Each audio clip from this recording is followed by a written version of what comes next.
Thanks for staying with us. You're still watching the AM show. Now, let's talk about a subject matter that simply won't go away. We're talking about the Ghana Law School and the mass failures. So long as I have anything to do with it, it won't happen. Those are words being played back to the Chief Justice, Justice Sophia Kufo, who is also chairperson of the General Legal Council, the main regulatory body for the conduct and administration of legal education and profession here in Ghana. Whilst addressing the bench, bar and faculty conference at the Labadi Beach Hotel on the theme, the changing landscape in the law, the judge, the lawyer and the academic, the Chief Justice said, quote, "Those of you lawyers and those of you lecturers who are busy advocating free-scale mass admissions into the professional law course and mass production of lawyers, be careful what you wish for," unquote. In view of the massive failure recorded again at the Ghana School of Law, some say the failures may be as a result of the CJ's policy direction. First, let's take a listen to the Chief Justice, followed by reactions of panelists on Saturday's edition of Newsfile. I'm very sad to say that increasingly those of us who have been too long on the General Legal Council, those of us who spent too long on the disciplinary committee, we have cause to worry because the kind of misconduct are such that there's no way anybody envisaged these categories of misconduct when the Legal Profession Act was even being enacted in the 1960s. In those days, there were, 30-something lawyers. Now, they're coming out of the woodworks. Let us be very careful. And those of you lawyers and those of you lecturers who are busy advocating free-scale, mass admissions into professional law course, mass production of professional lawyers, be careful what you wish for. Be careful what you wish for. So long as I have anything to do with it, it won't happen. Because just like you cannot mass produce doctors and surgeons, you must not, Ghana must not have mass-produced lawyers imposed on them. If people want to do their own law practice, they can go on the internet. The members of the public can go on the internet and turn themselves into lawyers if they want to, for their own purpose. The CJ simply got it wrong. Simply got it wrong. And still steeped in the colonial mentality of a favored profession where entry must be restricted. That's the thinking of the CJ. But thankfully, she's just an administrator, and she'll go next year. She'll go next year. And I shudder to think of an administrator who is not amenable to change. It's very dangerous. I mean, she's not an elected person. She's an administrator. And look at how she forcefully made her points. She just came in. Yes, this problem has been with us for. But I'm saying that at a crisis point for almost a decade now. Lawyers are accustomed to dealing with issues. What are the issues? The issue is we want. No, it's not. There are not even issues. The issues, we want quality, effective, efficient lawyers to service their clientele. So it's about quality. So how do you solve the issue? You think mass production cannot solve the issue? It can. Quality control measure should not be only be at the top.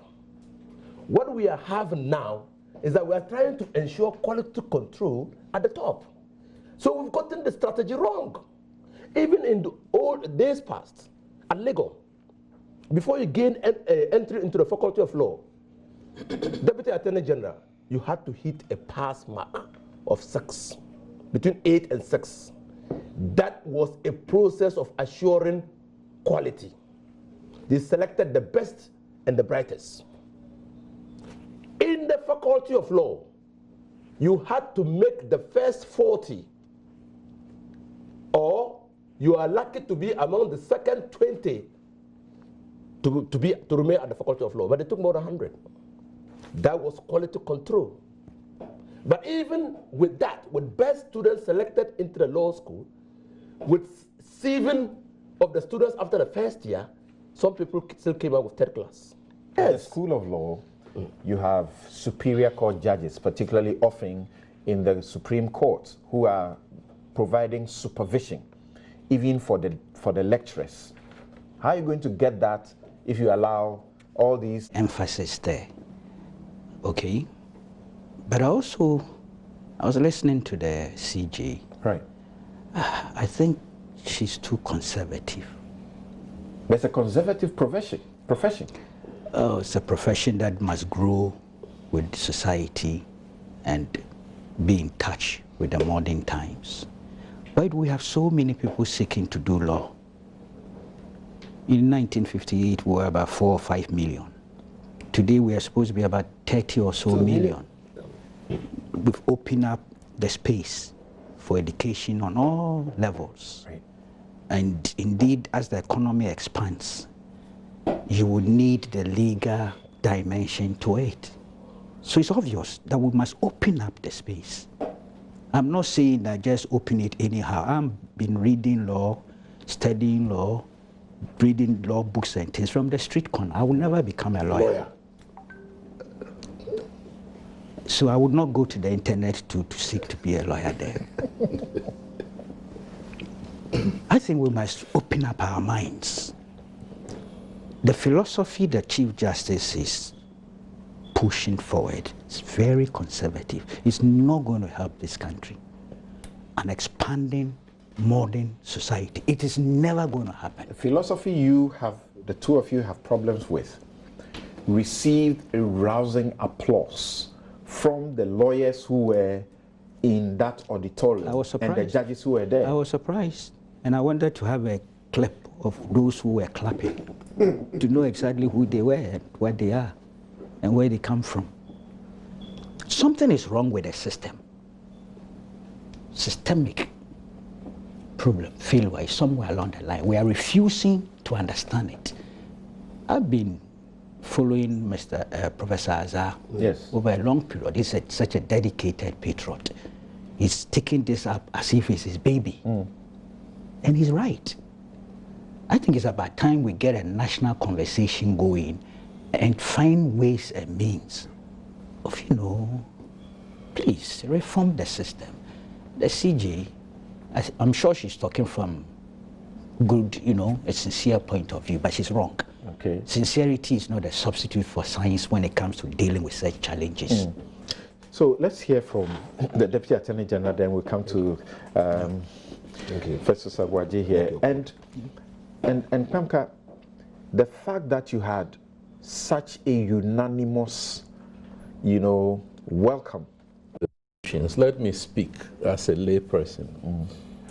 In my 30 or so years in the Ghana Army, I spent a greater part of it either as a trainer, instructor, directing staff, or as a staff of the training department at Army HQ. So training, learning, teaching is one environment that has many characteristics that are common without reference to whatever the discipline is. For instance, we have studied military history to know that the best cadets who pass out from military academies don't necessarily become the best generals. And we have the example of General Horrocks, who was going to be dismissed from Sandhurst, and I think the Second World War broke out. So they said, let Horrocks, horrible Horrocks, go and die in the war. General Horrocks became one of the best British generals. So examinations per se are not the best way of assessing anybody's, competence and so. My issue is that the issue is about so long as I have anything to do with it, it will not happen. The logic of this statement is that the CJ has something to do with it, even if she's not marking papers and certain questions. And therefore, at the policy level, she is able to influence situations. And I think all of you have brought out a number of dimensions of this debate, that deliberately restrictions, impediments, obstacles, barriers are being placed in that process to try and restrict either the entrance and, or as you've said, the exit.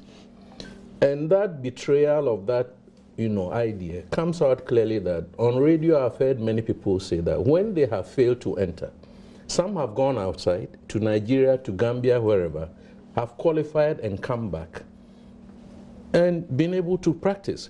So what is so special about the Ghanaian legal environment that you cannot enter, and when you enter, you cannot exit? And as Colonel Festus Abuaje retired, he, together with Kweku Bako Jr. and Inosa Fuseni, who is a member of parliament, were speaking on Newsfile last Saturday. Here's a Deputy Attorney General, Joseph Dindiok Benka, who is also a member of the General Legal Council. He made some disclosures also on the same program. CJ is the chairperson of the General Legal Council. Yes.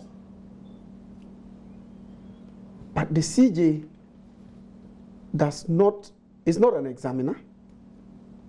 She doesn't mark scripts. She doesn't set questions. Yes. I want us to put things in perspective. I think that's you may be thinking about what she has said. It's a notorious fact. What she has said in respect of mass production. And you can put all the type of meanings you want to ascribe to it.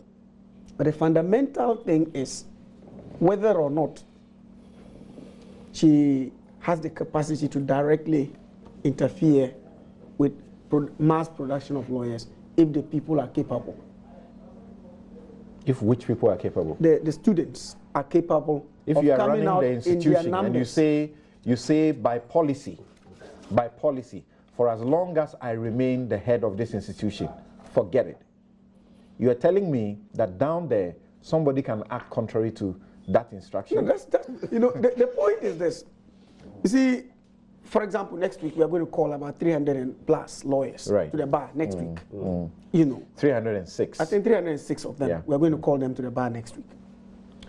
Now, if you look at the numbers of persons who have repeated and those 128 that are coming to have, you're going to have in excess of about 400 again, even in the first year, even though 128 are.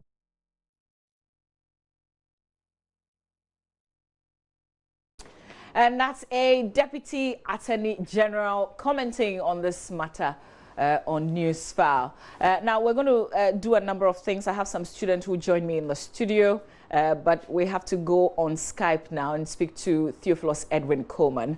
He's passionate about decolonizing legal education in Africa. Most importantly, Mr. Coleman is passionate about affecting change in the laws of Ghana through proper legal research. He joins us from his base in South Africa. Mr. Coleman, good morning to you. If you can hear me, well, thank you very much for hanging on. Good morning. I can hear you very well. Great. So you've done your LLB, you've done LLM, now you're pursuing your PhD. May I ask a personal question? Why didn't you make an attempt, considering you're a first-class student, made an attempt at the Ghana Bar? Okay, I don't think it's a personal question, but let me use this opportunity to also greet your viewers. I think that generally there is a systemic problem when it comes to legal education in Ghana. And over a period of time, the system has actually, what I call, has adorned a lottery system that it hasn't really, the reward system hasn't really correlated with the kind of hard work people put in at the LLB level. I was one of the students with the highest CGPA at University of Cape Coast and above 3.8 CGPA. But when I wrote the Ghana Law School exams, which I even have problem with, the mode through which they even conducted the exam, as if they were conducting the exam for nursery students, they made us like a whole lot of systemic failure. And I wrote it, they said I failed. Now, being in the system like that, I was fortunate to get some mentors, like currently the Vice Chancellor of Wisconsin University and the Rector of GIMPA, who actually told me that the capabilities I have is actually beyond the Ghana Law School. So I decided to embark on the agenda of higher degree in law. And fortunately for me, when I came here, I also got a couple of mentors who showed me the way to deal with legal education. And I have actually seen it firsthand. And in my master's class, I also got a first class. So if you say that the LLB level was the problem, I got the opportunity to study also in a completely different legal system, and I was able to excel with the first class as well. It brings us to a question of what exactly is the problem when it comes to legal education in Ghana. And I think you're I think you're one of the people to diagnose that for me, because you've got a strong research background. So what is the problem? Basically, the problem starts from the roots. What I have seen is over-infiltration of lawyers into the law faculty level. Truth be told, a lawyer without a further degree in law, like LLM or LLD or Doctor of Juridical Science, actually doesn't qualify to teach at any higher institution, unless that lawyer has actually been at the bar for over a period of time, and the law faculties would want to tap into the immense experience of that lawyer. But if you look at what is happening currently at the base, there is a disconnect in terms of dealing with the academics who are supposed to inject a higher degree of superior reasoning into the LLB student. You have a plethora of lawyers who basically have LLB, and also in one way or the other, they've gone to Makola, that is Ghana Law School, which actually only gives postgraduate diploma in legal practice, if I should put it in the strict sense. Now, these people have found their way into the law faculties, and it is creating a systemic problem. Now, let us deal with the parent legislation that deals with legal education. I think that legislation, with all due respect, has no significance in contemporary time.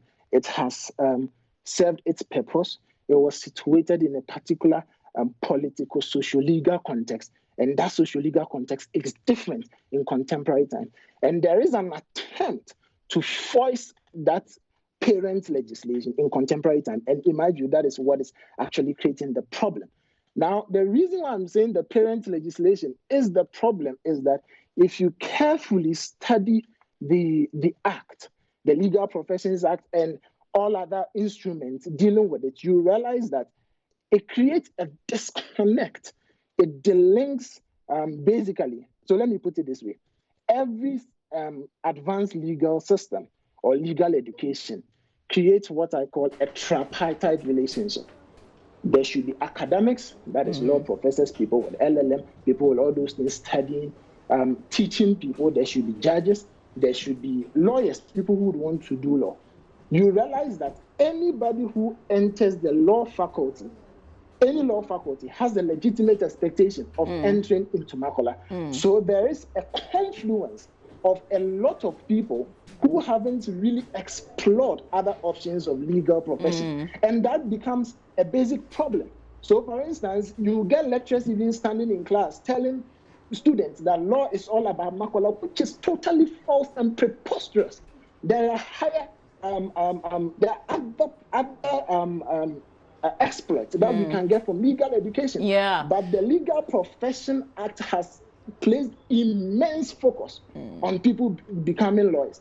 And that is actually the starting point of the problem. If we are to go on to other problems in terms of opaque structure, creating an opaque structure that has eventually created a lottery system, which in my informal conversation, I tell people that if that is the lottery system, then we should give Ghana Law School to the National Lottery Authority to manage. We do not operate a legal education on the pendulum of luck and on the pendulum of chance. That actually affects the quality that we are talking about.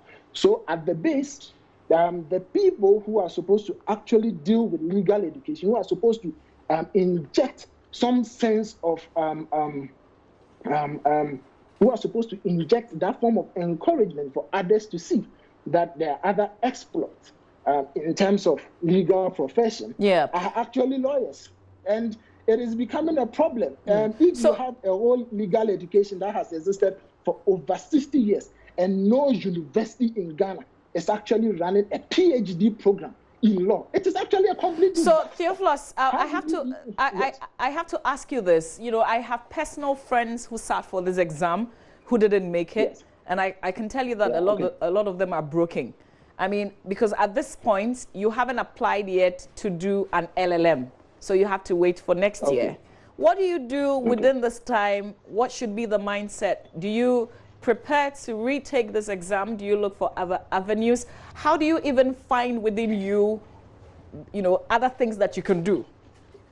Okay, so let me make this point that the delay in people failing and not knowing even the basis of failing actually delays their economic utility, and that is a problem. A deliberate delay of the economic utility of individual has a snowball effect of affecting even the total economy of the country. Now, if you say people should apply for LLM, I will have a problem with it, because LLM and academia is a completely different thing when it comes to the legal profession. It deals with an in-depth reflection and a higher reasoning in terms of law.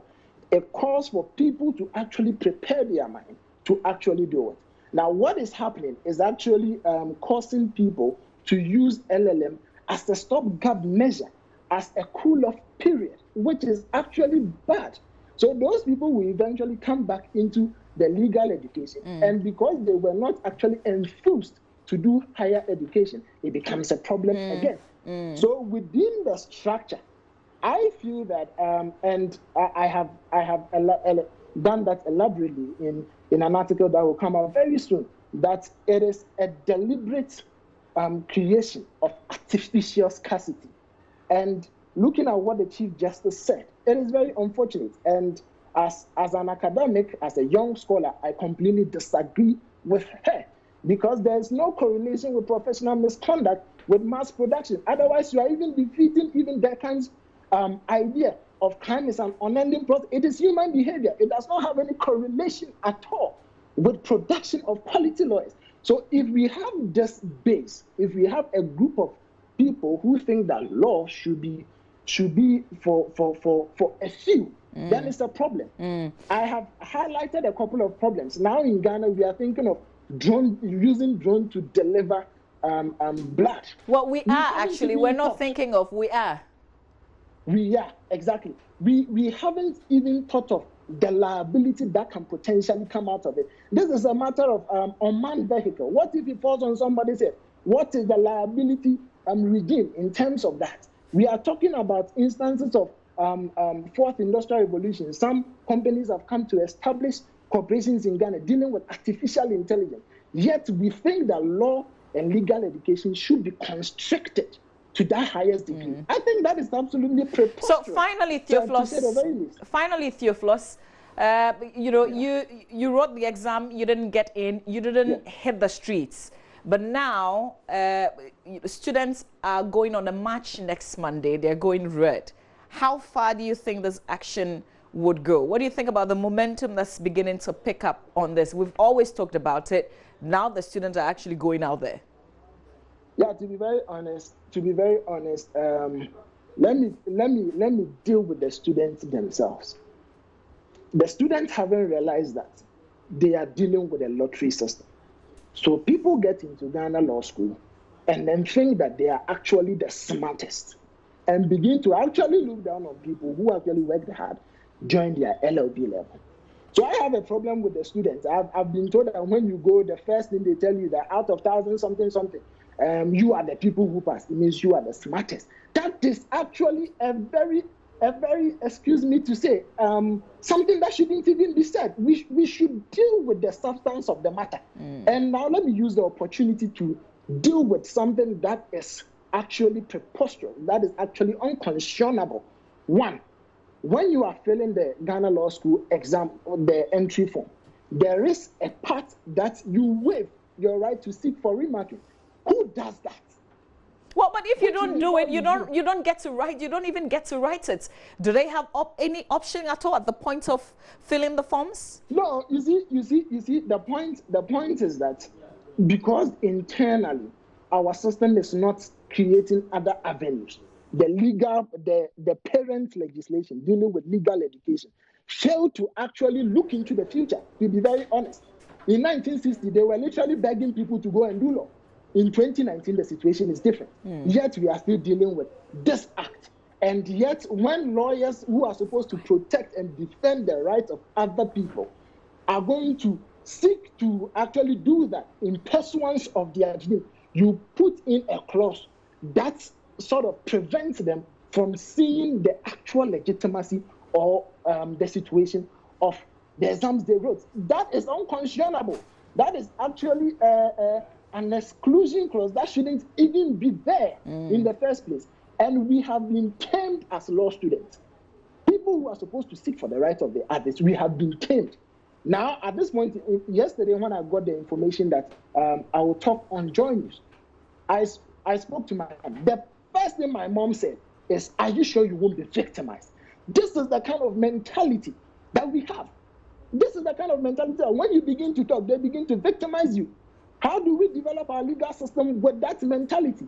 And to wrap up, I would say to the conservatives that all those who oppose to change, future laughs at them. I can give you countless examples. There was a situation where in a certain country they said the blacks will not be equal to white. Today the blacks are equal to white. I am sure those people in their graves are actually feeling uncomfortable. Let us not be instrument of resistance. And to be honest, I think that is what the Chief Justice is doing. This is a matter of national concern. In other countries, when there is 3% failure, they institute a commission of inquiry into the matter. Are we serious dealing with legal education? In Ghana, we are failing to do that. Thank you very much, Theophilus, for your thoughts and your voice to this conversation. Really appreciate it. Theophilus Coleman is based in South Africa. He's actually done the LLB, he's done an LLM, he's now doing his PhD, and he's a first-class student, by the way. Let's also speak to Professor Stephen Kweku Asare. He's a chief campaigner for reform in Ghana's legal education system. He's often described himself as a concerned citizen. Prof, good morning. Thank you for joining us. I know that you did monitor Newsfile, and you must have heard the Deputy Attorney General. Let me ask with where we are today, because this will not be the first time that you're adding your voice to this. This will not be the first time that you're probably thinking of going to courts. But what's the difference with this kind of, is it heat that is beginning to, or momentum that is building? What's the difference? Where are we in the process? Good morning, Mamavi. Thank you so much for having me. I believe where we are is that we are at a turning point. People have realized that this has gone on for far too long. And people have understood that unless there is some serious intervention, we are getting ready for an explosion. There should be no way that you have a common entrance examination where you declare that only 70% of the students have passed. That is statistically anomalous, economically imprudent, legally problematic, ethically questionable, and to me, it's proved beyond reasonable doubt that we have a classic case of regulatory failure. So how come some others are seeing this regulatory failure, but the people who sit at that regulatory body don't see it? Because they are basically regulators who also operate a monopoly. You know, they have monopoly over the provision of professional education, and then they are not accountable to anyone. The president cannot say anything about what they are doing. Parliament seems to be afraid of them. Nobody really checks this General Legal Counsel. They become unaccountable. There should be no circumstance where you are a regulator and you are also providing the set that you are supposed to be regulating. In this case, they control price, they control location, they control the dress code, they control just about everything. And there is just no incentive to respond to market needs, and there is no incentive to innovate. That is what is causing the problem. So, yes. Yes, Prof, I was just going to say that we've been here before. We have often been here. How do we cross from here to actually get some change? How do we make a difference this time around?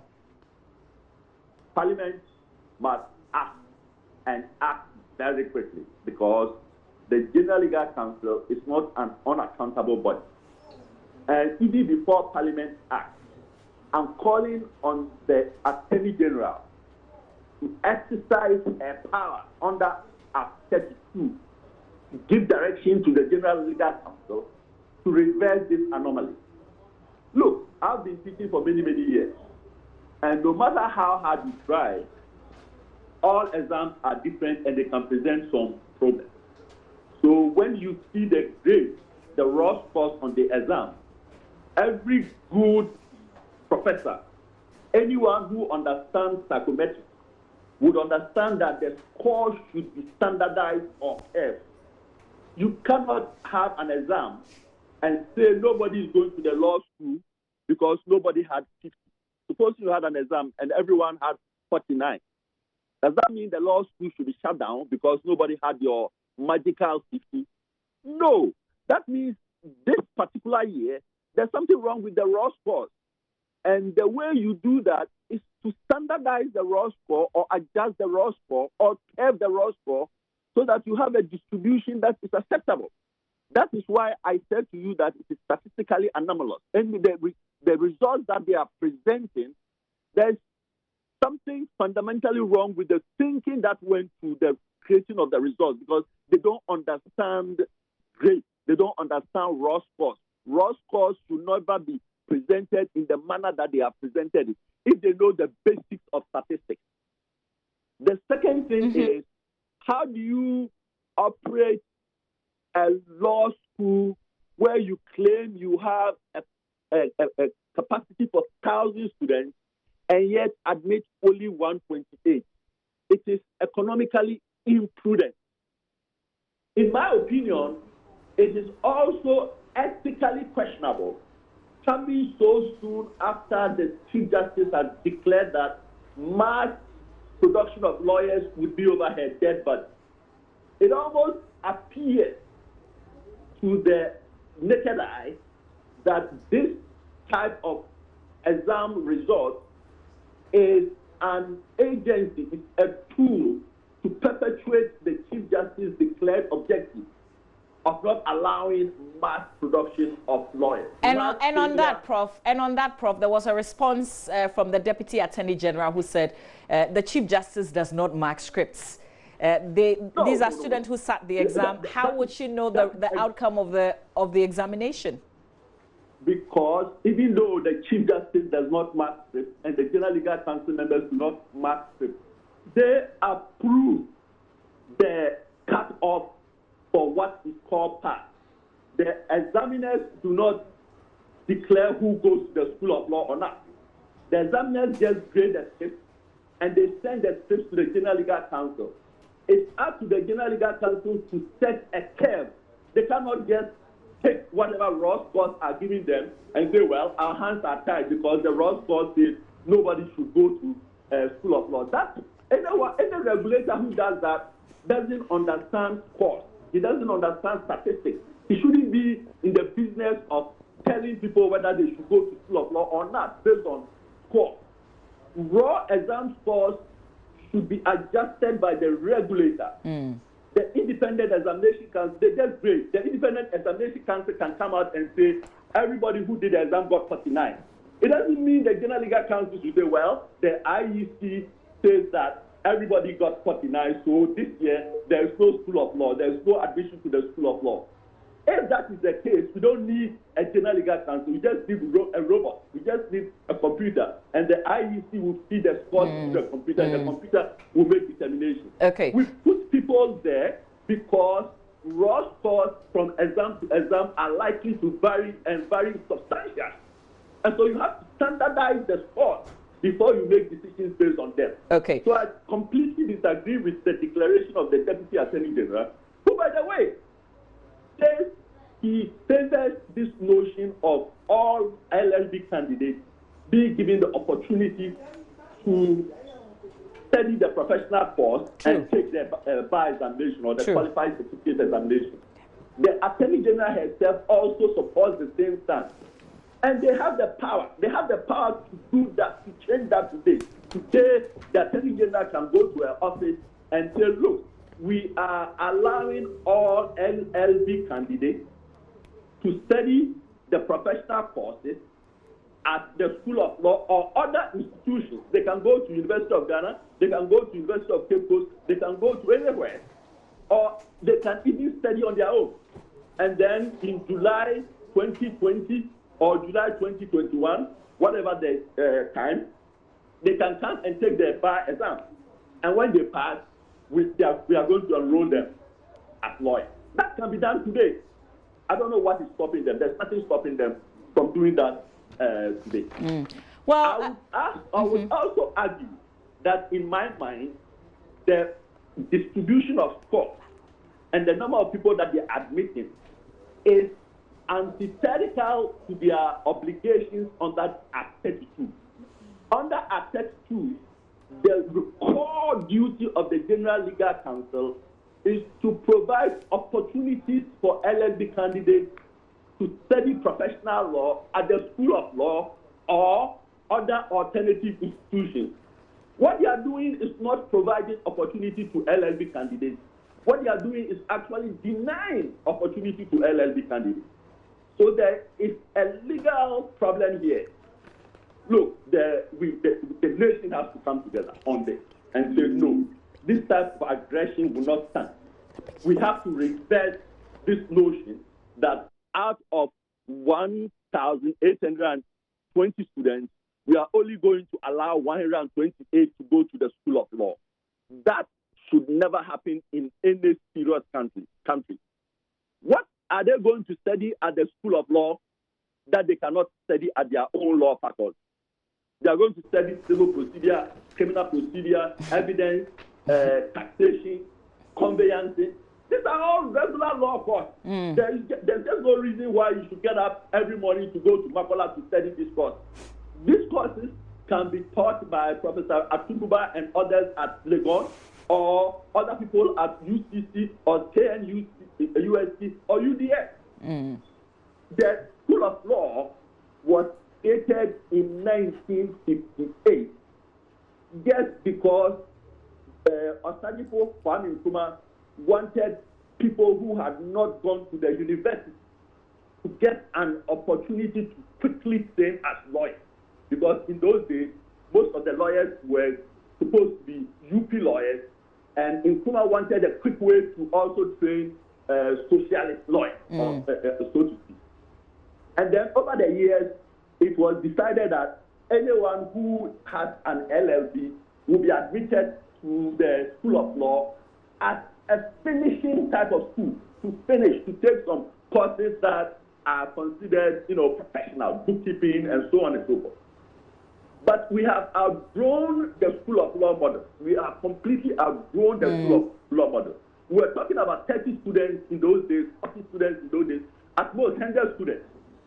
Today, we have 2,000 students studying for the law profession, and we are saying we are only going to admit 128 under some mistaken notion that the more students you admit, the lower the quality.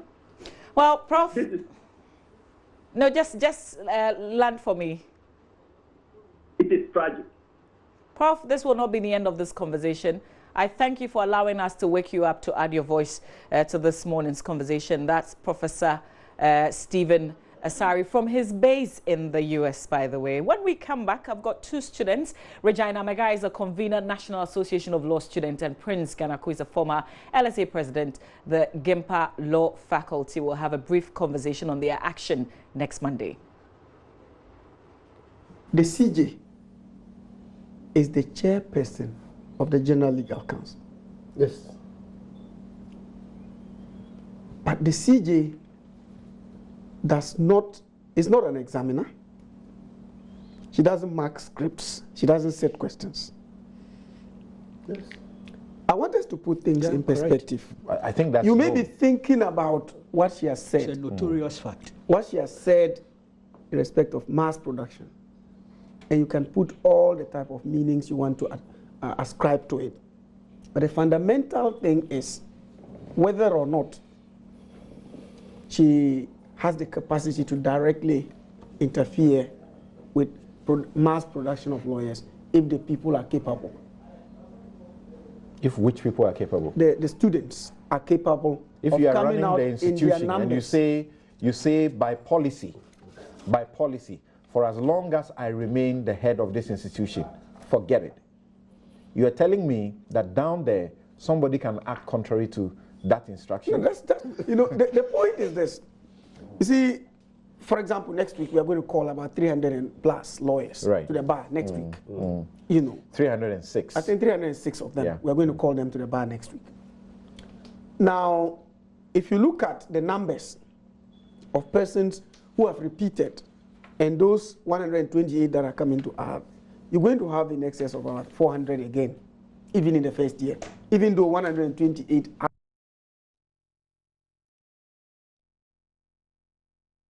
All right, so that's the Deputy Attorney General there. Regina and Prince are here. Good morning to you guys.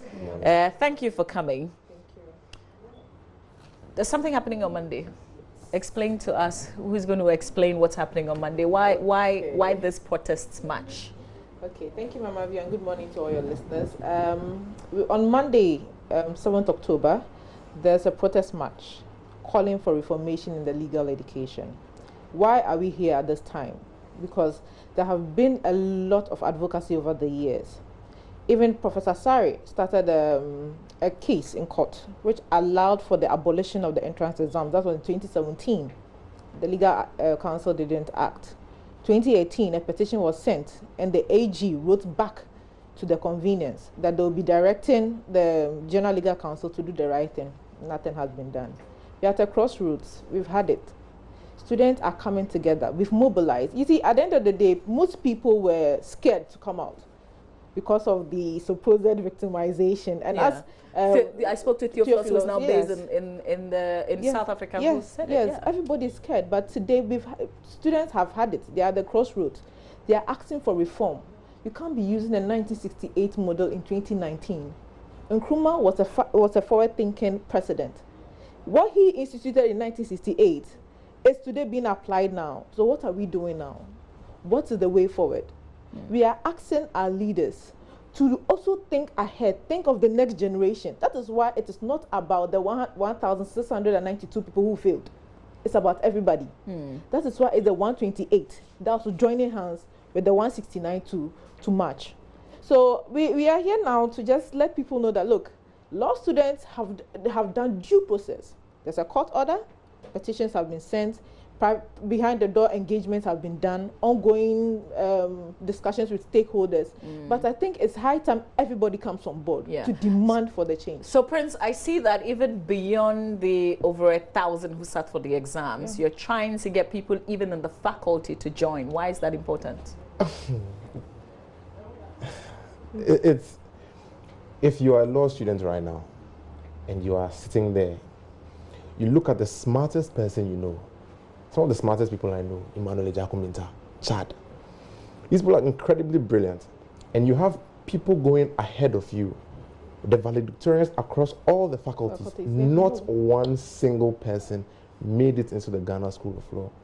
If you are in the faculty right now, what are you thinking? This is not about us, because I am not under any illusion that tomorrow they are going to announce that they are going to take everybody. It's not going to happen. So we have made our peace with the fact that we are not going to the Ghana School of Law. It is more about those who are sitting in the faculty right now. Because if this system continues, the 1682 that didn't pass, we are coming to write. Yes. Not to mention those who joined us to write but also didn't pass are coming to join those in the faculties right now. You have to be very scared. And if the GLC is telling us that Article 11, do you know how fundamental I find it difficult to explain. So now you're going into the type of questions that you would need to answer in the exams. In this particular, I just want to let the students right now know what it's like. If you're a student, Article 11 is what you learn within your first 30 minutes at law. It is so foundational. If the IEC and the GLC can tell us that 93% of students failed an exam in which the highest scoring question was Article 11. Article 11. Then the faculty should be closed. Yes. What are we doing in the faculties? So this is more about those. Explain to viewers what is in Article 11. Article 11 is the sources of law. So that's what you learn. The Constitution, Acts of Parliament, existing law, orders, rules and regulations, customary law. These 5 things, I reeled them off quickly, and I haven't read them since level 100. You understand? It's almost as if you're telling me that 93% of licensed drivers do not know where the brake pad is. It is statistically impossible. But then again, Theophilus mentioned the fact that now you can't go back and say you want to see the scripts. Which is absolutely preposterous. Because you waved that off. No, that would not stand. I should not say that will not stand in any court. I should say that is not likely to stand in any court of law. And that's one of the things that we are considering. It is trite law. You learn this. It is trite law that if you're an administrative body, you have to be reasonable. It is also trite law that where there's any course of dealing between 2 people and one person has such a magnitude of bargaining power. And Professor Theophilus Coleman was saying this, and Professor Asari also saying they control everything. And if you don't sign this undertaking, you will not write. You don't even get to sit for the exam. This is unconscionable. This is not likely to stand in any court of law. And I'm surprised that our leaders at the top who know this oversaw a system like this. It beats my imagination. Regina, is that something that is also being contested? Yes, we've been discussing it at length, and some key lawyers are also on it. But most importantly, I think we should look at the fact that there's an assumption, even in the public, that mass production would lead to what we have like the first degree. That is not what we are saying. Let's look at the statistics. If you go to India, India is the next exporter of engineers. 1 out of almost every 5 students is an engineer. Today, when you go to Silicon Valley and all the states, most of the states, you have Indians doing engineering work and then making trends in the technological space. Let's come to Finland. Finland is a next exporter of teachers. It has some of the best educational system. So today, Finland teachers are doing extraordinarily well in the East European countries. You even come to Ghana. Our law system was so great that even in Gambia, most of our judges and lawyers now are doing extraordinary things there. But what we have is that law students have now become, in Gambia, Gambia has now become the next importer of Ghanaian law students. So that means there's a fundamental problem with the system now as we see it. So we are not saying that mass production should lead to less quality, no. But until you mass produce, you will not get the creativity and innovation you need to be able to make do with legal education. So let's open up the system. Yeah, okay. So in wrapping up, tell us exactly what you're calling, who is this petition going to, what are the exact things that you're calling for? Okay, so our demonstration is on Monday, and our final point, we are going to give a petition to the president. But in the meantime, we are engaging other stakeholders as well. And in the petition, what we are asking for is a reformation of the legal education system, particularly the Act 32, because the Act 32 governs the legal education. And also we are asking that in the immediate term, those who are affected by the 1,692 that are affected, there should be some engagement with the faculty stakeholders to see how we can mitigate that circumstance, because the 128, even though have made it, are also not happy. They think it's very unfair. Again, in the Ghana School of Law, because this is a consolidated effort, Ghana School of Law also asking for the reduction of the remarking price. You know, when you fill a paper in the Ghana School of Law, you remark at a cost of 3,000 Ghana cedis. How many people actually... One paper. Yes. How many people actually earn 3,000 a month? For you to just remark one paper for 3,000 Ghana cedis. Again, when in the Ghana School of Law, when you fail 3 subjects, you are supposed to retake the entire course. Look, this is not forward thinking. This is not motivating enough for people to actually pursue the law degree wholeheartedly. You are making people not be able to express themselves in the law, because one thing I've realized is that, look, when you are doing the law, you should enjoy it such that at any time you have the room to make the mistakes, to learn, unlearn, and relearn. So we are also asking that the faculties be allowed to run the program. It's Mama V, the reason why we are at this crossroad is because in Ghana there was a division between LLB and the professional, which is not done in Harvard and the other institutions. Every law school runs the whole law program, and everybody just takes a standardized test. Exactly. Some people make that the argument that but everybody does an entrance exams and an interview. No. Even in GIMPA, in Legon, before you enter the faculty, you do an entrance exam and you do an interview. That is fundamental. You do it before you even start the program. So the moment you discharge that and start the program, you should have the room to pursue it straight and just take your bar exams. All right. I wish you well with this. Where are you beginning? Do you have the routes mapped out? Yes. Okay. So we are converging at the Ghana School of Law Makala campus, and then we'll be going to the Jubilee House. But we are still speaking to the police to have the final point. Okay. So, all right. Thank you, Regina. Thank you, Prince. When we come back, the NPP did organize primaries in constituencies they term orphaned. Some issues came up, but generally, how did it go? We've got the Director of Elections of the NPP, Mr. Evans Nimako, joining us right after this. Stay with us. You're watching the AM Show.